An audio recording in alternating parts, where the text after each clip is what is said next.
l'instant juste. Le soleil venait à peine de se lever derrière les montagnes lorsque le jeune Ren s'éveilla au monastère.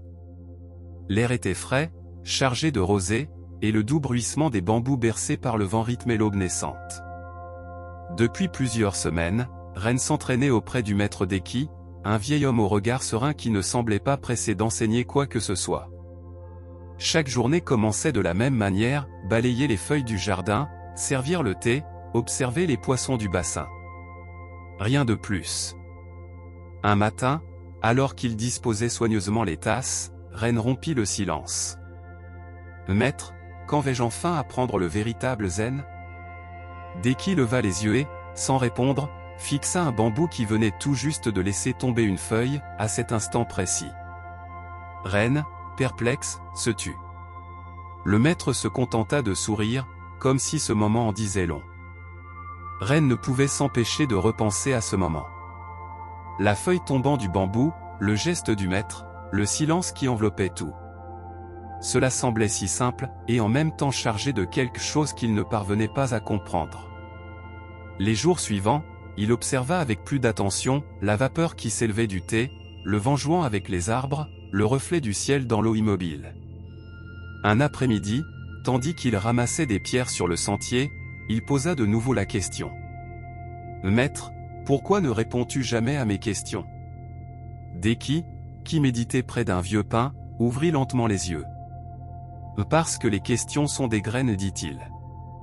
Si tu les arroses de silence et de présence, elles fleurissent d'elles-mêmes, au bon instant. » Ren fronça les sourcils. Ce n'était pas la réponse qu'il attendait, mais quelque chose en lui commença à s'apaiser. Cette nuit-là, Ren marcha seul sur les sentiers du temple.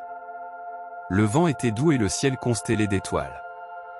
Il se sentait inquiet, comme si quelque chose allait arriver, mais rien ne se produisait. « Et qu'est-ce que, l'instant juste ?» se demanda-t-il. Et comment savoir quand il arrive? Chaque fois qu'il croyait comprendre, cela s'évaporait comme la fumée de l'encens. Il voulait des réponses, mais tout autour de lui semblait lui enseigner le contraire, qu'il n'y avait rien à saisir. Le lendemain, alors qu'il balayait près du bassin, une grenouille sauta dans l'eau. Le bruit fut clair, bref, parfait. Ren resta immobile. Un instant, il ne pensa à rien. Il écouta simplement. Et ce vide, si simple, le secoua plus que n'importe quel enseignement. Ren commença à changer sans s'en rendre compte. Il ne posait plus de questions. Il balaya plus lentement, observa sans chercher de sens, écouta sans attendre de paroles. Un matin, alors qu'il accompagnait le maître Deki à la cueillette du bois, ils s'arrêtèrent au pied d'un cerisier en fleurs. Le vent souffla, et plusieurs pétales tombèrent en spirale au-dessus de leur tête. Deki ferma les yeux. Ren fit de même. « Maître, murmura-t-il, était-ce l'instant juste ?» Deki répondit sans ouvrir les yeux. « Chaque chose arrive en son temps. L'instant juste ne se cherche pas, il se reconnaît quand on est pleinement présent. » Ren hocha doucement la tête. Pour la première fois, il ne ressentit pas l'urgence de comprendre. Juste la quiétude d'avoir été là. Cet après-midi-là, lors de la cérémonie du thé, Deki versa avec soin l'eau chaude dans les tasses en argile. La vapeur s'élevait lentement, comme si le temps lui-même s'arrêtait pour observer. Ren prit sa tasse, mais avant de boire, le maître parla. « Quand la tasse est pleine, il n'y a pas de place pour le neuf. Quand elle est vide, l'instant juste peut entrer. » Ren contempla le liquide fumant. Il pensa à toutes les fois où il avait voulu comprendre, contrôler, anticiper. Et à la manière dont, en faisant cela, il remplissait sa tasse d'idées, fermant ainsi la porte à l'inattendu. Sans un mot, il vida son esprit comme on vide une tasse. Et il but.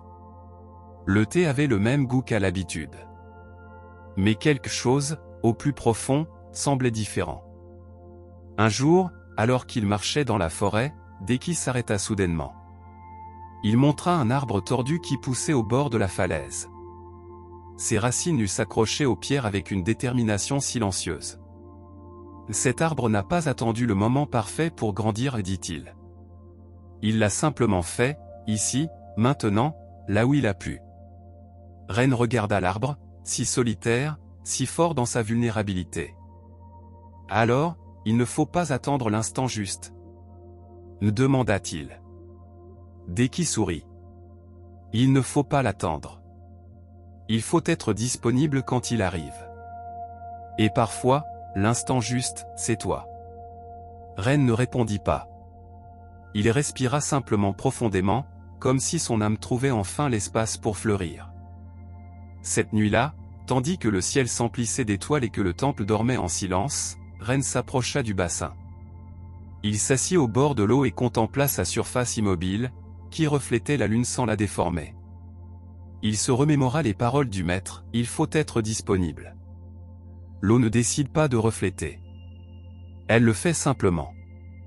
Elle ne choisit pas quand être calme. Elle s'apaise simplement quand rien ne la trouble. Ren comprit enfin que l'instant juste n'était ni un but ni un événement particulier. C'était une façon d'être. Un espace sans jugement, sans désir, sans hâte. Juste la présence. Et dans ce reflet de lune sur l'eau, il se vit pour la première fois, sans masque, sans question. Juste être. Au fil des jours, Ren n'attendait plus d'enseignements ni de moments spéciaux. Chaque tâche au temple était devenue une occasion d'être pleinement présent, sentir le balai glisser sur le sol, percevoir le parfum du riz cuit, écouter les pas du maître dans les couloirs de bois. L'instant juste n'était plus quelque chose à poursuivre. C'était quelque chose qui venait à lui, sans prévenir, quand il cessait de chercher. Un matin doux, tandis qu'il nettoyait le sol du dojo avec des gestes calmes, le maître Deki s'approcha en silence. Ses pas étaient à peine un murmure sur le tatami. Avec délicatesse, il posa une fleur fraîchement coupée sur la table basse. Ren l'observa. Une fleur blanche, épanouie, silencieuse. Pure présence. Et maintenant ? Demanda Deki, sans regarder la fleur. Attends-tu toujours l'instant juste ? Ren ne répondit pas tout de suite. Il se permit plutôt de ressentir pleinement cet instant, la fragrance subtile de la fleur, la douce chaleur du soleil entrant par la porte, le silence vibrant qui les entourait. Il sourit. Non pas parce qu'il comprenait quelque chose, mais parce qu'il n'y avait plus rien à comprendre. Rien à atteindre. Juste être. Le maître, voyant ce sourire sans parole, inclina légèrement la tête et, avec la tranquillité de celui qui sait que tout est à sa place, se retira. Ren resta assis. La fleur devant lui. Son cœur en paix. Et il comprit profondément, l'instant juste n'est pas quelque chose qui se manifeste avec fracas. Il n'arrive pas avec des trompettes, ni ne se révèle par des lumières. Il se produit quand tu deviens espace. Quand tu cesses d'attendre et que tu es simplement. Alors, comme le reflet de la lune sur l'eau immobile, il apparaît. Sans effort. Juste là.